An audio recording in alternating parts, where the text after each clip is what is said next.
look at good, better, best practices, it was maybe somewhere in the middle there. If you have one of your important players that gets injured the day before a practice where there are tens of thousands of fans that come, could that be in the back of your mind as a player? You don't want to do something at a practice to get hurt because you just had one of your teammates go down with an injury, somebody who's supposed to play a vital role. Does that ever come into play? It's always in the back of everybody's mind. And when somebody does go down, man, it almost it's a little bit of a wake up call for everybody.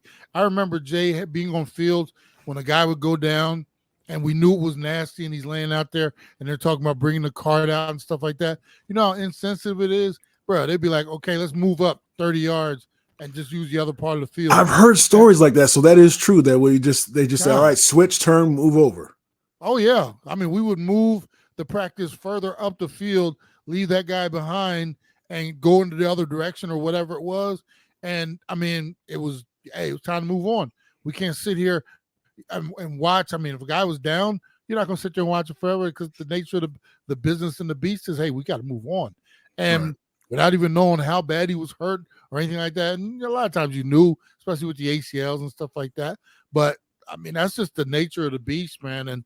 And it can be in your, to come back after that. Because what happens, normally they get a guy up off the field, they get him into the locker room, get him evaluated. Next thing you know, we're going to do the MRI. Most instances, team doctor or somebody's checking everything out, and they know it's just a matter of, hey, we're going to get the real diagnosis tomorrow, but it looks like MCL, ACL, PC, whatever it is, right?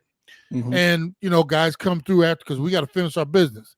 We're out there working, you finish up, and then first thing you want to do, especially if you're one of your homeboys, you make your way to the locker room, into the training room, you go over and give him that, depending on how tight he was with you.